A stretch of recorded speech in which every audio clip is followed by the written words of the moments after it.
As I told my dad that I felt like I was transgender, he asked me, so do you still like men then? And then I had to come out to him as gay about a minute after I'd come out as transgender. It was a double coming out.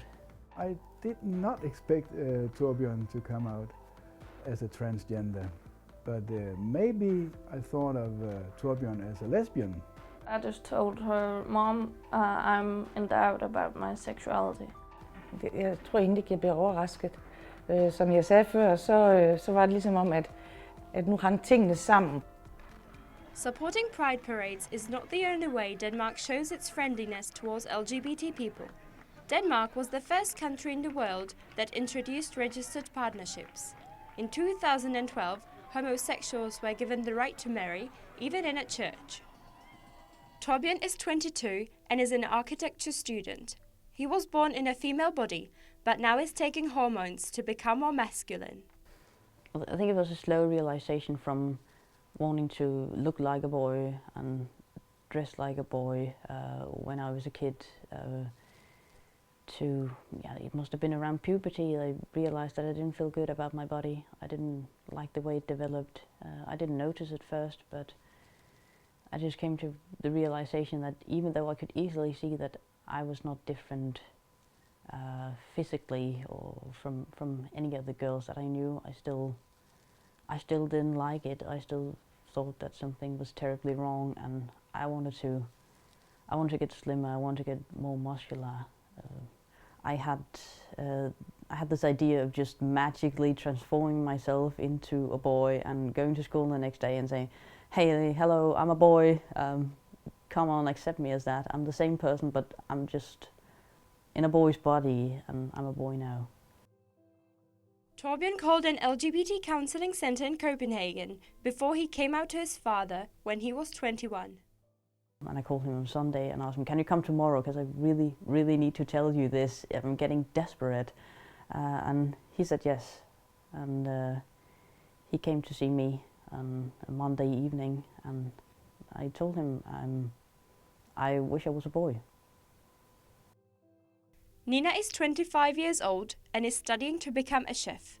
She told her mum she might be interested in girls when she was 16 years old.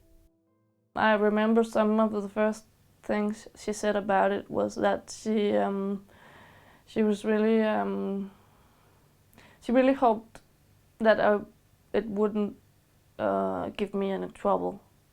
And in my case, it has been, my troubles has been like, I don't know, maybe 90% of them have been like figuring it out inside myself, that I'm different. That's quite hard. It has taken me many years. When I've told my friends, they've often really seen it as like a sign of love for me, because they appreciate that I'm honest with them. And it's like most people, they hadn't really seen it coming, but then again they're not surprised, so it's like it makes sense to people and to my friends. The thought had crossed my mind that maybe she could be gay, because she was sometimes different, I guess. She told me when we had known each other for probably 2 or 3 years, and she had given me these tickets to a concert that we were going to, and I was going to drive there, and it was winter and it was a snowstorm. And on this drive towards this concert that we were going to, she told me that maybe she was into girls. And yeah, I was sort of surprised and still not that surprised. I think the relationship changed because we became closer. Because she hadn't told a lot of people and she chose to tell me. So we had this little secret together, sort of, and I felt that it was a compliment that she would tell me, so that I felt even closer to her. A big help for Nina was having close friends around. Thorbjørn also found good friends among LGBT Ungdom, which is a community that gathers young LGBT people. It was a little sphere of safe space to begin with, because nobody questioned if you were a boy or a girl when you came there. You just told them that you were who you were and you got accepted at that. I got a lot of friends there. I think it's been easier to make friends with that sort of people than people from the outside world, because sometimes when they do realize, then they have lots of questions and you sort of become a very mysterious person. And down there you're just normal, you're just yourself. Thorbjørn is heading to a Christmas meeting of LGBT Ungdom in Café Sappho. Café Sappho serves as a hub for meetings and occasional parties of the LGBT community in Aarhus. Maja is not only Thorbjørn's close friend, she also volunteers in a counseling center that resides in Café Sappho. Anyone who needs advice can contact the counseling center by email, phone, or come in person. Most of the mails we get are from people who are thinking about coming out. A lot of young LGBT people in particular, people down to 10 or 11 years, write mails to us and ask, how do I come out to my parents? Like, how do I come out to my friends? How do I start this process? They feel like they're alone with their problems. And all these people have felt like they don't have anyone in their life whom they can talk to, and that's a very, very lonely feeling.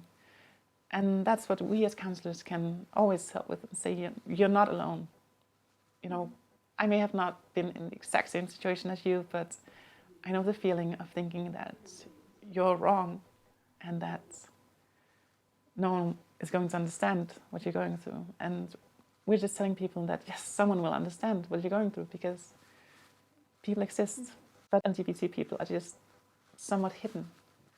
The first place for Thorbjørn to come out was a counseling center. Nina's first choice was her mum. During Nina's childhood, she noticed some hints. Nina var meget interesseret sådan i kvinder, som hun så op til. Altså hun var meget, meget forgabt i Spice Girls, og hun var nærmest forelsket i Melanie C., The Sporty Spice. Og hun, jeg tænker også sådan, at hun skrev nogle pigenavne, nogle piger, der gik sådan i 8. og 9. klasse, som hun så rigtig meget op til. After Nina came out, it all started to make sense to Elizabeth. Det var ligesom en forløsning på en eller anden måde, for jeg godt kunne mærke, at der var, altså hun har haft det skidte perioder og sådan noget. Det har nok været den proces, der har været i gang, tænker jeg. Jeg kan forestille mig, at man kunne lave et brød af halvdelen af dig. Jeg tænker nogle gange, at både min mand og jeg, vi var meget hurtige til at sige, nå, men altså det er da fint, og det er selvfølgelig, vi støtter dig der, og det kan vi da ikke se nogen problemer i. Og altså vi har været sådan, på en eller anden måde, så kunne man godt forestille sig, at vi bagatelliserede og bare sagde, at det er fint, det er skønt, og sådan er det bare ikke.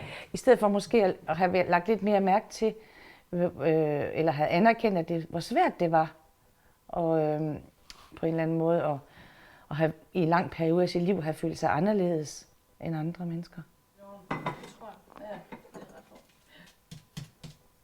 Hun var glad, og jeg var pisse stolt af hende på en eller anden måde, fordi hun turde, og hun var så åben om tingene, og åben over for os og vores venner og alle. Altså, jeg synes, det er virkelig, jeg synes, det var sejt af hende, og jeg må sige, at jeg er stolt. Hi, Thorbjørn. Hi. My relationship to Thorbjørn has changed, yes. I think I'm a little more straightforward to Thorbjørn now, and I don't think he is so weak as before. I think he has much more self-confidence now, and that's very nice to experience for me. I'm very glad of that.